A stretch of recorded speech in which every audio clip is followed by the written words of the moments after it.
რომელი მანქანა შეძლებს ღრმა მდინარეზე გასვლას. პირველი ჩვენი სატესტო მანქანა არის J65 AMG, ვნახოთ რა სიზავს ჩვენი J65, იმედია რომ გავა, ვფიქრობ რომ გამძლეძრავი აქვს, მაგრამ არა, J65-მა გასვლა ვერ მოახერხა. ვნახოთ J65-ის შემდეგ GL63 უკეთეს შედეგს თუ დაგვიდებს, თქვენ ახის გამოწია და ვიდეოს დალაიქება არ დაგავიწყდეთ, მალე ავდივართ 60,000 გამომწვევზე, რაც ძალიან მაგარი არის და თუ არ ვწდები, არა, GL63-მაც ვერ მოახერხა ღრმა მდინარეზე გადასვლა. დღეს Mercedes-ების დღე გვაქვს, მაგრამ ვნახოთ რა სიზავს ML63 AMG, ამ მანქანაზე საკმაოდ დიდი იმედები მაქვს, იმიტომ რომ სწრაფია და რაზგონი ვფიქრობ რომ უშველის და ML63 გადავიდა ღრმა მდინარეზე. ბრავო, ML63-ს ნამდვილად. J65-ზე იმედები რო არ გაგიცრუვდეთ, ახლა ვნახოთ უფრო დიდი საბურავებით რა სიზავს J65, ისე როგორც ვაკეთებთ ხოლმე, გაზი მივცეთ და J65 დიდი საბურავებით გავიდა ღრმა მდინარეში და J65-ის სახელი ბოლომდე არ დაკარგა. უმბერაზი Mercedes-ების შემდეგ ვნახოთ რა სიზავს BMW X6M,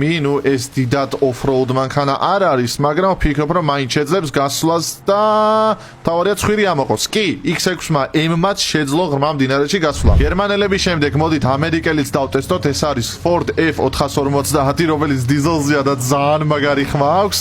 ჩავადგათ ისევ გაზს როგორც ვაკეთებთ ხოლმე და რა თქმა უნდა დიზელის მაღალ ნიუტონმეტრიანმა ძრავმა შეძლო აქ გასვლა. არხის გამოწერა და ვიდეოს დალაიქება არ დაგავიწყდეთ.